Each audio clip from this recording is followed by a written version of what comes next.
My prayer is that I manifest the glory of God in this life and beyond. It is grace, and it is pure grace. I saw myself in God first before any other thing.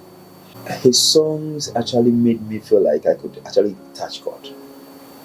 That was how well, you say I'm sensitive, but that's how close I got to, encountering something different other than what I see in the scene. You can't just hold a microphone because you think it is church and you are entitled to. So my whole, I felt like there's a way heaven sings it. In our attempt to make things accessible for all, we tend to reduce the quality. So we can do that with gadgets. I don't have a problem with it. But you cannot do this with the faith. But you see, as we continue that, we become less holy, more churchy, less holy. Tell us a little bit about this book. So it's titled Which I Never Grew. Why that? Life this doesn't happen. You have to be intentional. Because those who actually are enjoying growth are those who, you go through like the same life, but they are solving the problem. Yes. So the book iterates carefully things that we don't need to neglect, especially when we are taking life on a lighter note. You see, you're not supposed to borrow. Hey. Because whoever borrows becomes a slave to the lender. What's good, fam? Thank you so much for joining me. Welcome back from the commercial break. Before we continue, feel free to leave a like, share, comment, and subscribe. First of all, thank you for having me. Oh, some treats and things, Charlie. Wow, this year I'm starting the year very well. I don't know what he's talking about. It should continue like that. Yeah. I don't know what he's talking about. So tell us a little bit about yourself. A little. My name is Micheal Amposah. No, tell us a lot about yourself. I'm still Micheal Amposah, right. And father of 4, proud husband, for that matter. I love to say that I'm a student of the Bible, a student of the Word of God, and hopefully, my prayer is that I manifest the glory of God in this life and beyond. That's my plan. You didn't talk about work. What do you do, like, work-wise? So I'm a man of many hats. Okay. First of all, I'm a kingdom worker. I love to preach the word of God. I like to songs, to writings, to creative arts. Then other secular jobs also comes to play. I do. So I'm an accountant / consultant / marketer / what? At the rest. How do you juggle everything together? Being a family person, a ministry person, a professional person, how do you balance everything? First of all, it's grace. I know people always say it's grace and it sounds. You see how the things of God have been trivialized in our time, and for me, it's all that keeps me going. It is grace, and it is pure grace, because any of the things that I do, I think I could have done them. And sometimes when some people see, they say like, hey, you are a superman or something, like having 3 strong boys and a girl. Wow. Yeah. Wow, a big shout out to them. And then, so what happens is you draw your schedule, you do have your to-do list, what you are able to do, you are able to accept, you push yourself to deliver, and then the rest you trust God. But the point is, you have to be result oriented. So that's all. What one thing do you think keeps you going? God. So people normally say that we are first men before God. I saw myself in God first before any other thing. So this is how it started, and whenever I have the opportunity, I say this, and I say, God preach a blessing. Reverend Joe Bicham, or Pastor Joe Bicham, once upon a time, during his first release of his songs, it ministered to me. I was then a church singer, It ministered to me. It ministered to me. So the only time you will see me skip church, because for church boys we don't skip church. When you skip church, you need, in fact, you write a long essay for skipping church. The only time you see me skip church is that I started playing the song, and it got me on my knees, and I stayed there. So his songs actually made me feel like I could actually touch God. That was how well, you say I'm sensitive, but that's how close I got to, encountering something different other than what I see in the scene. What year was this? Can I remember? But it should be about 18 years ago. I'm asking this because is it something you were yearning for, or you were those people that one in Nampo and I chanced today. I say this. I'm a product of prayer and grace. Mm-hmm. So my mom, I say, would have been an apostle of the church, but for the church denomination she chose, that's Church of Pentecost, because she was selfless. She was, everything we knew was church Christ, church Christ, church Christ. And I believe one of her prayer answers was that God should use her children, and I think that prayer landed on me. Okay. Yes. So it came by default. It was like a whole package, because Charlie Minya can go brakakra, that thing song. Wow. But somewhere you want to go and something pulls you back. You go there and you feel this is not where you belong. Move out of there. And I started seeing through dreams very early in my life. You see the thing day long. Meanwhile, you see, the funny thing was that we grew up in a fetish home where I wouldn't mind going to where the shrine was and all that. And so I was seen as a strange child back then. I wouldn't talk. But all this while, I think God had an agenda. So I understand spiritual things even without my permission. It happened to me. That's right. Wow. So you were listening to Joe Betcham's song, and then. So I listened to Joe Betcham's song, and it changed my singing pattern. I realized, you know how program days are like gig days. We do Saturday day, we want presents. Church days are like Mumbobi and Gumude. You get it? And for me, it became. Thank you so much. It became. There is something wrong. Ask anyone who grew up in my old church. They will tell you Micheal Amposah finds something off about whatever. So I became like, I'm difficult to be pleased. And they thought they were pleasing me. Meanwhile, you can't just hold a microphone because you think it is church and you are entitled to. So my whole, I felt like there's a way heaven sings it. Thank you so much. I've played something here. Wow. There's a way heaven projects it. And it's even in a time and a moment. Because a song that you can play ballad and it will make sense. At a certain point, the presence demands that you play it. So it's about sensitivity. And the only thing is we are now learning how to play the instrument. So you want to apply what you've learned, not what is relevant. Please, come on. Go there. No, let me before my guy starts. Go there. Wow. So the cycle of the thing about trying to do what you think, because I'm part of the people who helped help build the church and all that. I started Sunday school, so now it is my time to also do that. Entitlement, it was off for me. When I wouldn't mind screaming at you even before it if you were getting off. Especially those who want to play something else and all that. So that was it for me. That was how Joe Betcham's song got me. It got me. I will cry, and maybe I'm too emotional, but like I felt something wrong. I felt something wrong with my generation. I felt something wrong with the generation to come. And so I was looking at the What X song was that? Fachem. Yeah. So Oh, nature. yeah.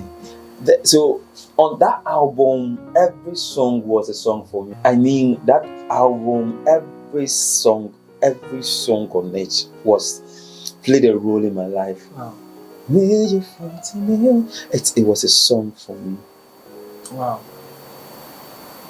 That's your training now. I don't know. And that's the only cassette I bought those days. Wow. Wow. It was a cassette, I remember very well. That's the only cassette I bought those days. So you've mentioned Joe Beecham, who have, in one way or the other, helped your work with God and ministry and all.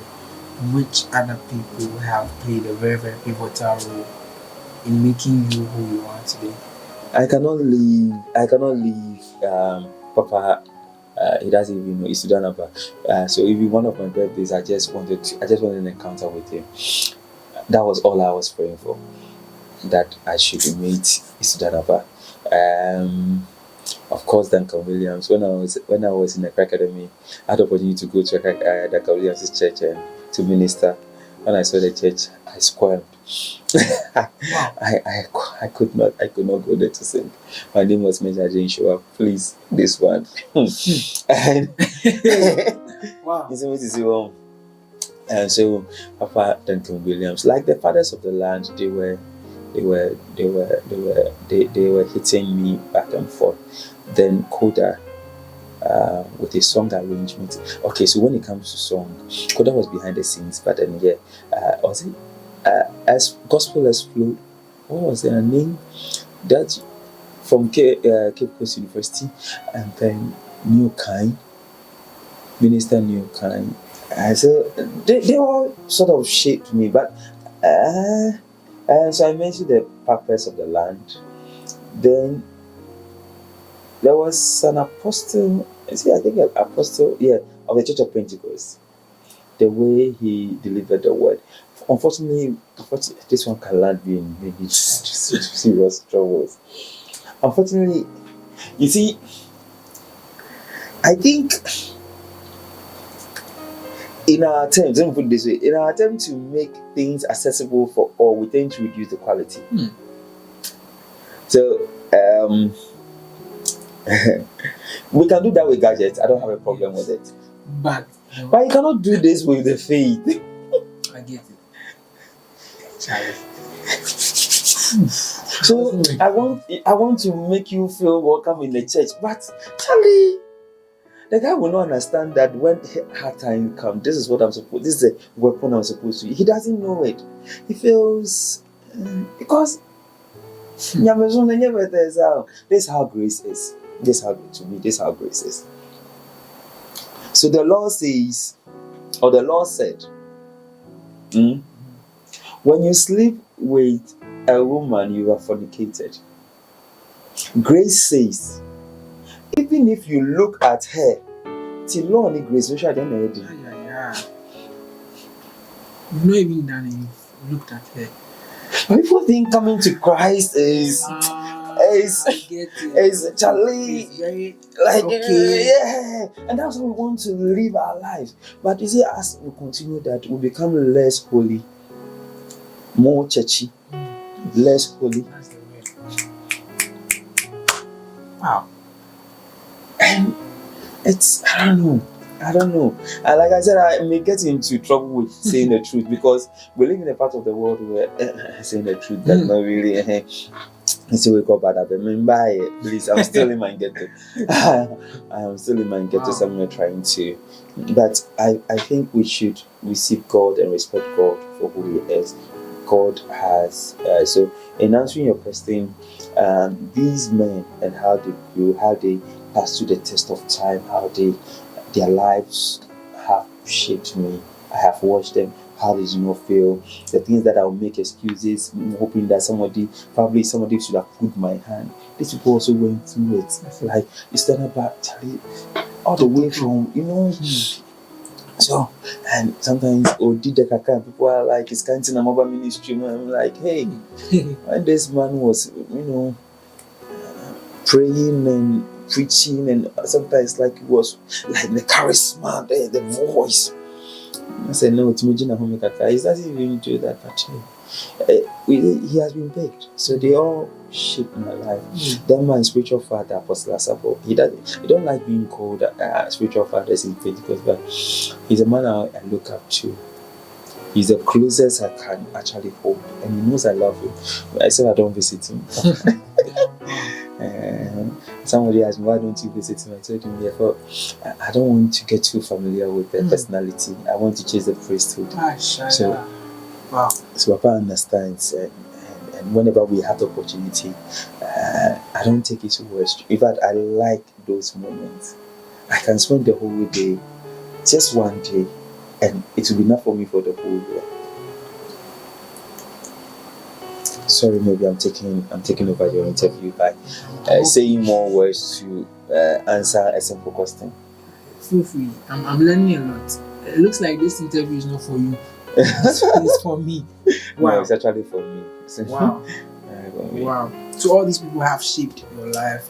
Everything. Life. Okay, so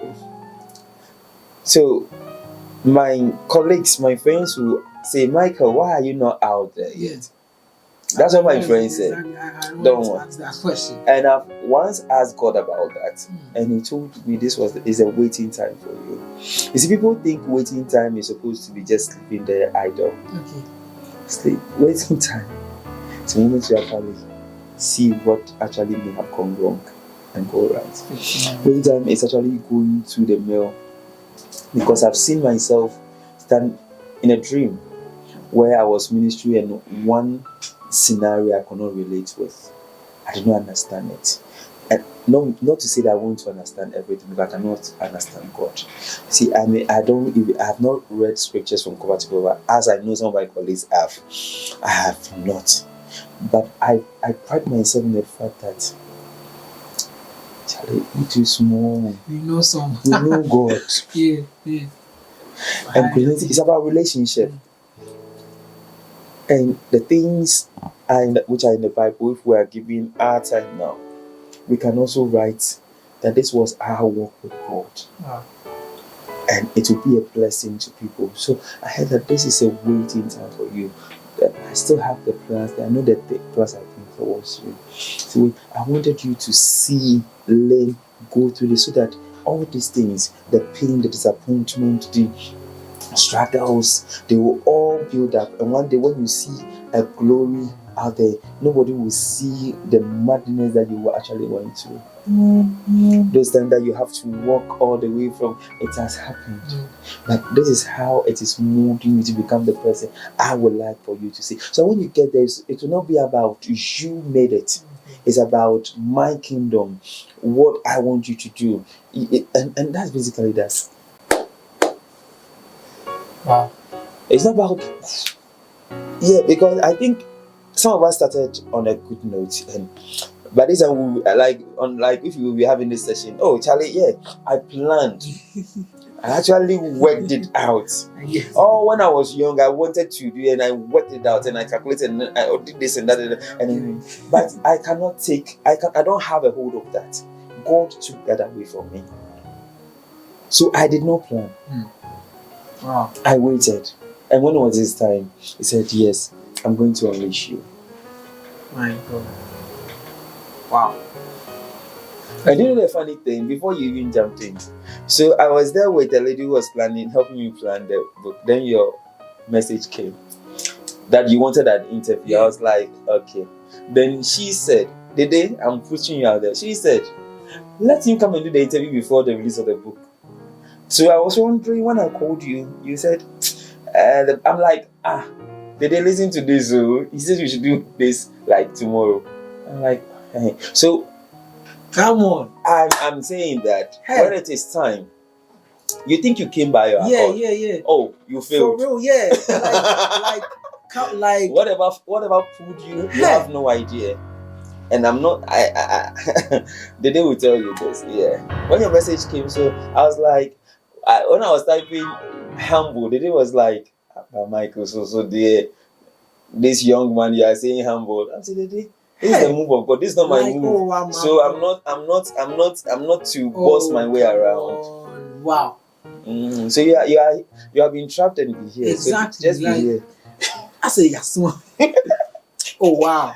Just be here. Because we wanted to reschedule too. And you called again saying that can you come to down like this man. So let the will of God be done. Wow. So let's do it in the evening. And he said, yeah. I said, fine. Like around 9. Yeah. Even after 9. Yeah, don't let the lights fool you. It's after 9. Wow. Yes, sir. So if you want to know, I think we should rather talk about knowing God more than knowing, because there is very little to know about me. I am the man that disappointed God, disappointed the faith, but God mercy said no. I'll not let you go. The devil came bouncing on me like that, but mercy said no. And all this was and there been several times I've been I think to it. I think to the dots. I know this one, they Charlie. They say, I'll be near me, I'm chasing me, this casa. But yes, in Ankafa. Blue gum. You didn't then shoot the thing. Now you are. Because it's not. It is not where you have put your mind. I want you to become a fisher of men. Wow. I don't even know what to say. You don't have to say anything. Say thank God with me. Thank God for my life and pray for more grace for to do exploits in the kingdom, because and the world expects or awaits a manifestation of the Son of Man, and we don't have to serve God like we are doing. So you want to water this down by one of Jubechim's nice and powerful songs. You want to take a listen. Less than 30 seconds to water this down. We'll be back after this commercial break.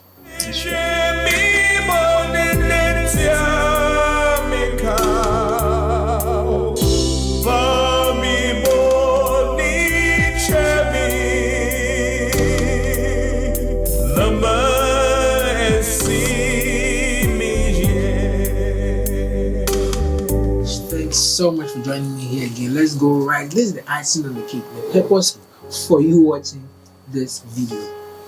Tell us a little bit about this book. So it's titled Which I Never Grew.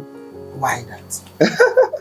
I'm sure because some songwriters, when they're writing songs, they'll finish doing the song and then you think about the title. So why? No, this was actually what inspired me to write the book. Okay, so tell us a little about that. I believe that many people have actually said to themselves they wish they never grew. And yes, of course. You see, and for me, it was because I feel we are not prepared for life enough. This is not to say that I don't think growing up is good, it's bad.